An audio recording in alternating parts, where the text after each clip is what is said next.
ಒಂದು ನದಿಯ ದಡದಲ್ಲಿ ಒಂದು ದೊಡ್ಡ ಜಾಮೆ ಮರ ಇತ್ತು. ಆ ಮರದಲ್ಲಿ ಒಂದು ಚುಟುಕು ಚಾತುರ್ಯವಂತ ಮಂಗ ವಾಸವಾಗಿತ್ತು.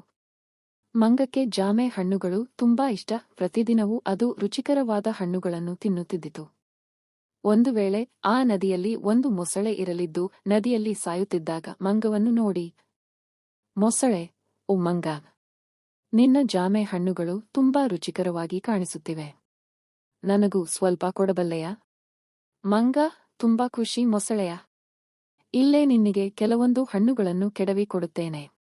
ಹೀಗೆ ಪ್ರತಿದಿನವೂ ಮಂಗ ಮೊಸಳೆಗೆ ಜಾಮೆ ಹಣ್ಣುಗಳನ್ನು ಕೊಡುತ್ತಿತ್ತು. ಮೊಸಳೆ ಸಂತೋಷದಿಂದ ಮನೆಗೆ ಹೋಗಿ ತನ್ನ ಹೆಂಡತಿಗೆ ನೀಡುತ್ತಿತ್ತು.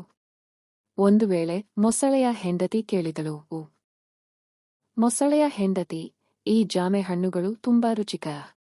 ಅವುಗಳನ್ನು ಪ್ರತಿದಿನ ತಿನ್ನುವ ಮಂಗನ ಹೃದಯವು ಎಷ್ಟು ರುಚಿಯಾಗಿರಬೇಕು.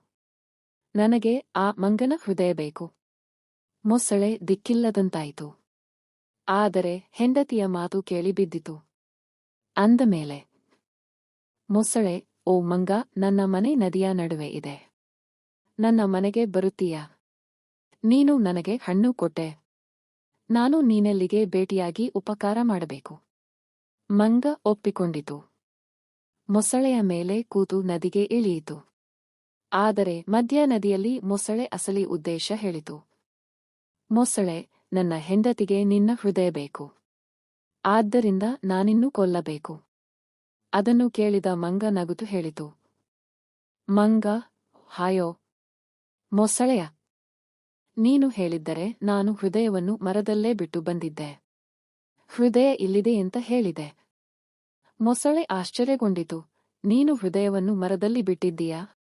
ಮಂಗ, ಹೌದು. ಮರಕ್ಕೆ ಹತ್ತಬೇಕು. ಅಲ್ಲಿ ಕೊಟ್ಟು ಕೊಡುತ್ತೇನೆ. ಮೊಸಳೆ ಮಂಗನನ್ನು ಮರದ ದಡದ ಬಳಿ ತಂದು ಬಿಟ್ಟಿತು. ಮಂಗ ತಕ್ಷಣ ಮರದ ಮೇಲೆ ಹತ್ತಿ ನಗುತ್ತು ಹೇಳಿತು. ಮಂಗ, ಅಯ್ಯೋ ಮೊಸಳೆಯ, ಯಾರ ಹೃದಯವನ್ನು ಹೊರಗೆ ಬಿಟ್ಟು ಹೋಗುತ್ತಾರೆ? ನೀನು ಹೇಗೆ ಮೂರ್ಖ? ಮೊಸಳೆ ಕೋಪದಿಂದ ಮರವನ್ನು ನೋಡುತ್ತಾ ಹೋದಿತು. ಪಾರ ಚಾತುರ್ಯ ಮತ್ತು ಶಾಂತಚಿಂತನೆಯಿಂದ ಯಾವುದಕ್ಕೂ ಪರಿಹಾರ ಕಂಡುಕೊಳ್ಳಬಹುದು. ಒಂದು ನದಿಯ ದಡದಲ್ಲಿ ಒಂದು ದೊಡ್ಡ ಜಾಮೆ ಮರ ಇತ್ತು. ಆ ಮರದಲ್ಲಿ ಒಂದು ಚುಟುಕು ಚಾತುರ್ಯವಂತ ಮಂಗ ವಾಸವಾಗಿತ್ತು. ಮಂಗಕ್ಕೆ ಜಾಮೆ ಹಣ್ಣುಗಳು ತುಂಬಾ ಇಷ್ಟ. ಪ್ರತಿದಿನವೂ ಅದು ರುಚಿಕರವಾದ ಹಣ್ಣುಗಳನ್ನು ತಿನ್ನುತ್ತಿದ್ದಿತು. ಒಂದು ವೇಳೆ ಆ ನದಿಯಲ್ಲಿ ಒಂದು ಮೊಸಳೆ ಇರಲಿದ್ದು ನದಿಯಲ್ಲಿ ಸಾಯುತ್ತಿದ್ದಾಗ ಮಂಗವನ್ನು ನೋಡಿ, ಮೊಸಳೆ, ಓ ಮಂಗ, ನಿನ್ನ ಜಾಮೆ ಹಣ್ಣುಗಳು ತುಂಬಾ ರುಚಿಕರವಾಗಿ ಕಾಣಿಸುತ್ತಿವೆ. ನನಗೂ ಸ್ವಲ್ಪ ಕೊಡಬಲ್ಲೆಯಾ?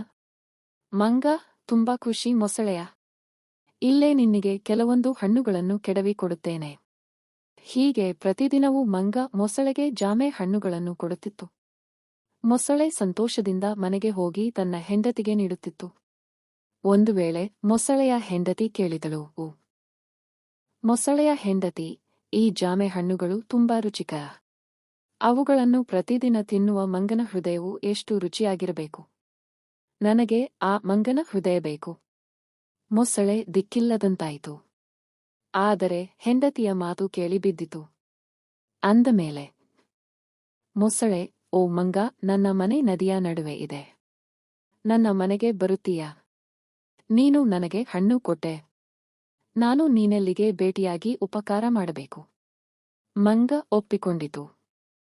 ಮೊಸಳೆಯ ಮೇಲೆ ಕೂತು ನದಿಗೆ ಇಳಿಯಿತು. ಆದರೆ ಮಧ್ಯ ನದಿಯಲ್ಲಿ ಮೊಸಳೆ ಅಸಲಿ ಉದ್ದೇಶ ಹೇಳಿತು. ಮೊಸಳೆ, ನನ್ನ ಹೆಂಡತಿಗೆ ನಿನ್ನ ಹೃದಯ ಬೇಕು. ಆದ್ದರಿಂದ ನಾನಿನ್ನೂ ಕೊಲ್ಲಬೇಕು. ಅದನ್ನು ಕೇಳಿದ ಮಂಗ ನಗುತ್ತು ಹೇಳಿತು. ಮಂಗ, ಹಾಯೋ ಮೊಸಳೆಯ, ನೀನು ಹೇಳಿದ್ದರೆ ನಾನು ಹೃದಯವನ್ನು ಮರದಲ್ಲೇ ಬಿಟ್ಟು ಬಂದಿದ್ದೆ. ಹೃದಯ ಇಲ್ಲಿದೆ ಅಂತ ಹೇಳಿದೆ. ಮೊಸಳೆ ಆಶ್ಚರ್ಯಗೊಂಡಿತು. ನೀನು ಹೃದಯವನ್ನು ಮರದಲ್ಲಿ ಬಿಟ್ಟಿದ್ದೀಯಾ? ಮಂಗ, ಹೌದು. ಮರಕ್ಕೆ ಹತ್ತಬೇಕು. ಅಲ್ಲಿ ಕೊಟ್ಟು ಕೊಡುತ್ತೇನೆ. ಮೊಸಳೆ ಮಂಗನನ್ನು ಮರದ ದಡದ ಬಳಿ ತಂದು ಬಿಟ್ಟಿತು. ಮಂಗ ತಕ್ಷಣ ಮರದ ಮೇಲೆ ಹತ್ತಿ ನಗುತ್ತು ಹೇಳಿತು. ಮಂಗ, ಅಯ್ಯೋ ಮೊಸಳೆಯ, ಯಾರ ಹೃದಯವನ್ನು ಹೊರಗೆ ಬಿಟ್ಟು ಹೋಗುತ್ತಾರೆ. ನೀನು ಹೇಗೆ ಮೂರ್ಖ? ಮೊಸಳೆ ಕೋಪದಿಂದ ಮರವನ್ನು ನೋಡುತ್ತಾ ಹೋದಿತು. ಪಾರ ಚಾತುರ್ಯ ಮತ್ತು ಶಾಂತಚಿಂತನೆಯಿಂದ ಯಾವುದಕ್ಕೂ ಪರಿಹಾರ ಕಂಡುಕೊಳ್ಳಬಹುದು.